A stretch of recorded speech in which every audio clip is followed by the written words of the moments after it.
Good morning. I'm Harley Schlanger from the LaRouche Organization with your daily video update for November 24th, 2023. For our viewers in America, I hope you had a very happy Thanksgiving yesterday, had a chance to relax with your family, reflect on the situation in the world, and it's going to be required that we actually extend our period of critical thinking far into the future, because we're at a moment now where, despite the dangers in the world, there's a potential for change, fundamental change. So let me get to your questions, because we are now, it's 11 a.m. here in Germany. According to the most recent update I have, the ceasefire, the temporary ceasefire, is holding in Gaza, preparing the way for the release of the first of the hostages from Gaza and the release of Palestinian prisoners from Israel. So the first question that comes to me from a number of you, are you optimistic that the temporary ceasefire will be extended? Is it possible that it could lead to a comprehensive settlement? Where do you think things stand?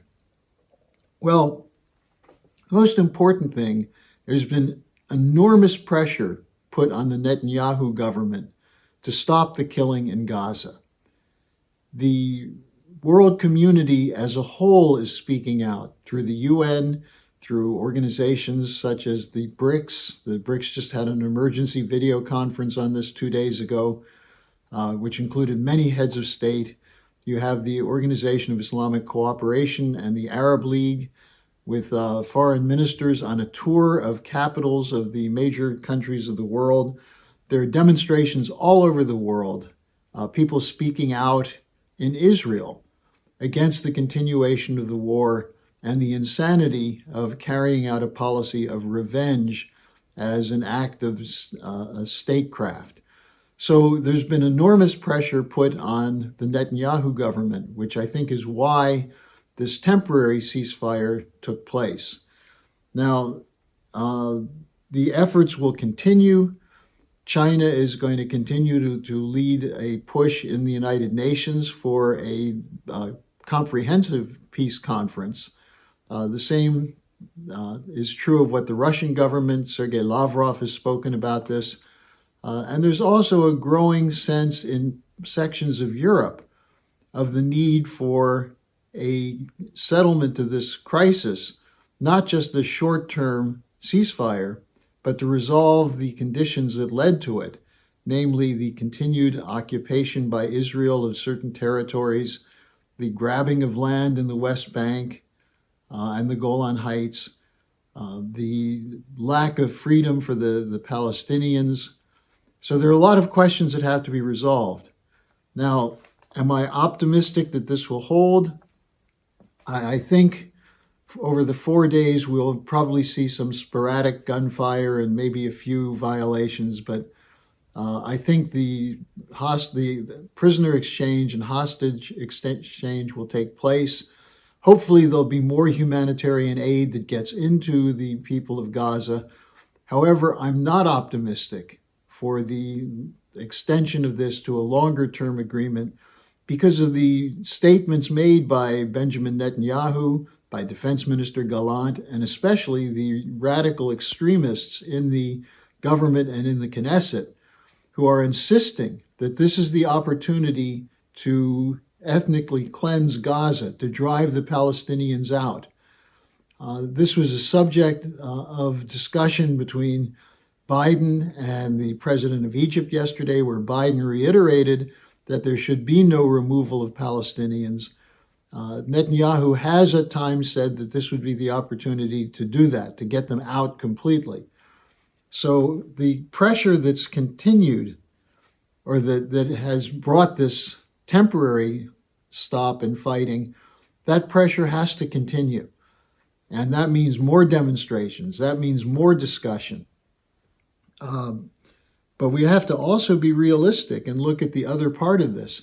There's a targeting of Iran that's going on from U.S. neocons as well as from the Netanyahu government in Israel. And this is a part of the global strategy of those who are the adherents to the idea of the United States as the sole superpower enforcing a unipolar order. This is why there's still a war going on against Russia in Ukraine, why there's targeting of China, and why we see the drumbeat building for an attack on Iran coming from such knuckleheads as Lindsey Graham and his Democratic counterparts in the Senate. So it's going to require an ongoing mobilization of the people. You cannot rely on officials to do what's right. And I'm encouraged by what I've seen from Israel, not from the government, but from the people.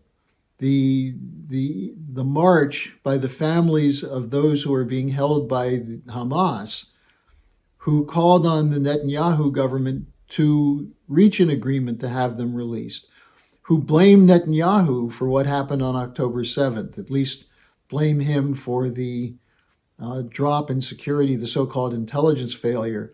But more broadly, many of them are speaking out against the continued Israeli occupation and blockage of Palestinian rights.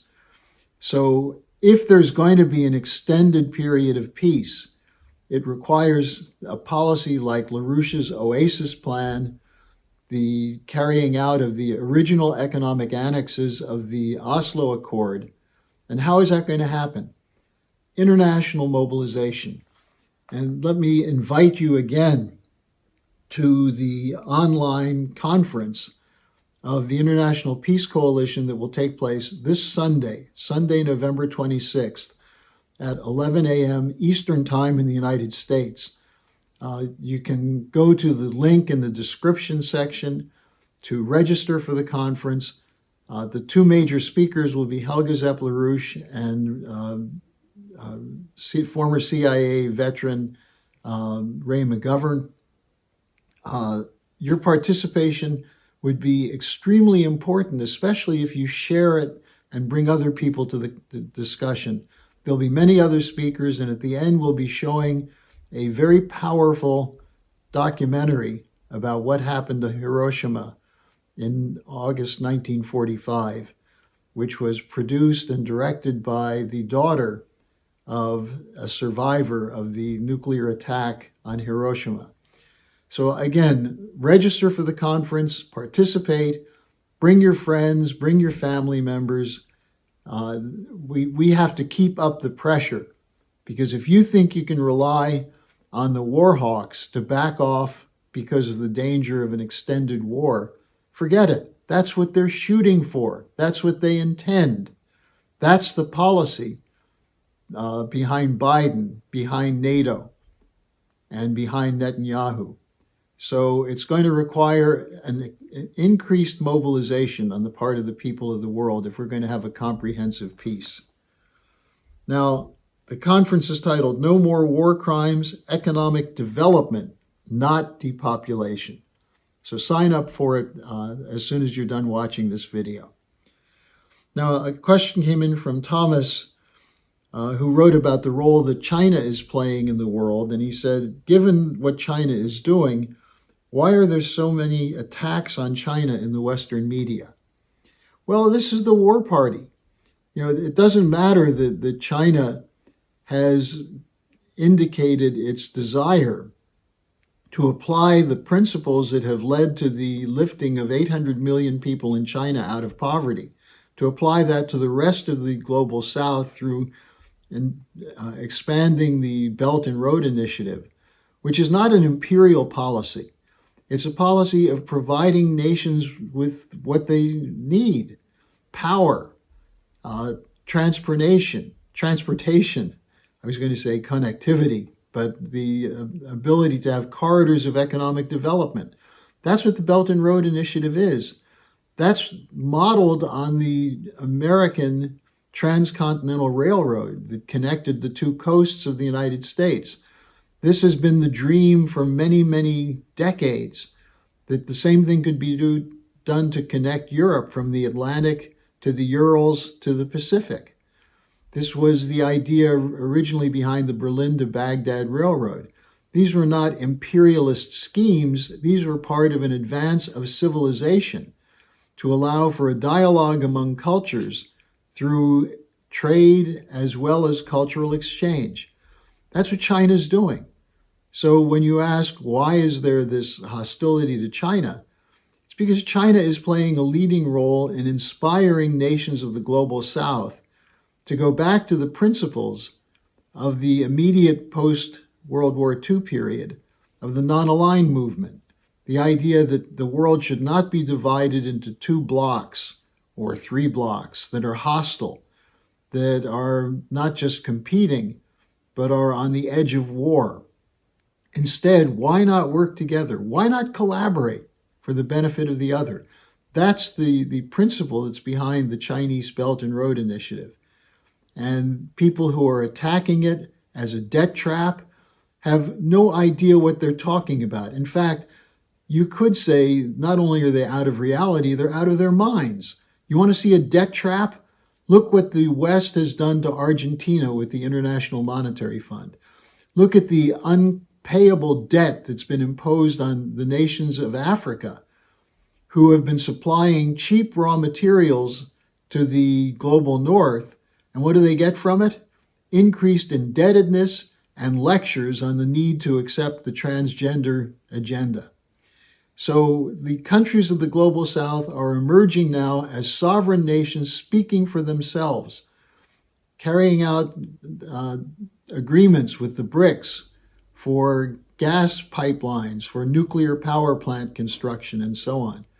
So this is a tremendous change in the world, and China is at the center of it. And who opposes this? The corporate cartels that run the military-industrial complex that don't want to see peace, that have had the world in a state of perpetual war since the time of the assassination of President Kennedy in 1963. So what China represents, and I'm not endorsing everything China does or the Chinese economic system as a whole. What I'm saying is that if you look at what China is doing, they're playing the role of the good neighbor in extending a hand, in providing debt relief, providing new technologies that these nations want and need. That's what we could be doing in the West. That's what the European Union and the United States and countries like Canada should be doing, instead of allying themselves with the war hawk corporate cartels committed to destroying sovereign nations, including Russia and China. So that's the answer. It's very simple. They don't want the competition. Now, the next question, what you and others are calling the censorship industrial complex seems to be targeting your updates and your website. It's often hard to find. Can anything be done about it? Well, not really. We're looking into alternative sites where we can be placing the update and the LaRouche Organization and Schiller Institute websites. The main thing that can be done is watch our videos and share them. Organize others to watch them. And if you can't find it on Facebook or YouTube, then you can go to the LaRoucheOrganization.com and for the daily, the weekly dialogues with Helga Zepp-LaRouche, go to the SchillerInstitute.com. You can find them. You have to work a little bit, but find them and circulate them, share them. We were at a point of over 50,000 views on a regular basis on Facebook, and now it's down to below 5,000. It's not because people are turning against us. More people are looking for us, but it's becoming harder to find because of the way the algorithms are deployed to silence those who speak against the establishment. So help us out with that. Do some work. Get other people involved. Now, finally, I just was informed this morning of an interesting development in Sweden, where the government announced plans to reopen some of the nuclear plants that were shut down and expand to build new nuclear power plants, including the smaller modular reactors that are also being developed for use in the global South. So the question is, any chance of this happening in Germany? With the current coalition government, forget it. This is driven by the idiocy of the green policy, which is not a green policy. It's a depopulation policy. It's a destruction of industry. It's an attempt to turn back the clock of progress to the Middle Ages. The idea that an industrial nation can survive on solar and wind is absurd and, in fact, borders on criminal. And we're going to see a situation developing in Germany, which is now officially in a recession, which will drag all of Europe into a recession. But more importantly, at a point when German science and technology and engineering could be deployed in cooperation with the Belt and Road Initiative to develop the nations of the Global South, it's being shut down in Germany. So the development in Sweden is very interesting. We'll see if it's allowed to continue. There's a huge blowback against the green policy in the European Union as a whole because the cost of electricity is going through the roof. You add that to the inflation and the higher interest rates, and we're seeing a slowdown or a shutdown of construction. In Germany, where there's much more new housing needed, they're not even keeping up with the existing level of housing. So the development in Sweden may be a reflection of a shift in this. But under people like Baerbock and Habeck, the radical extremists of the green movement, who, by the way, if they're so concerned about the environment, why did they do nothing about the blowing up of the Nord Stream pipelines? Why do they support wars? That has nothing to do with greening the planet. It shows the hypocrisy of people who march behind the green banner while they're tearing apart the product of modern science and culture. So let's hope that what we're seeing from Sweden is an indication of a reverse of the current paradigm, and it could become part of a new paradigm with a security architecture which takes into consideration the security needs and peace for all nations, along with a development architecture which rejects the neoliberal policies, the green policies, and instead goes back to the idea that it's the physical economy and production of the physical economy which is what allows the population to live useful, peaceful lives. So thanks for joining me. Don't forget our conference on Sunday. Again, the registration form will be linked in the description page, and I'll see you again next week.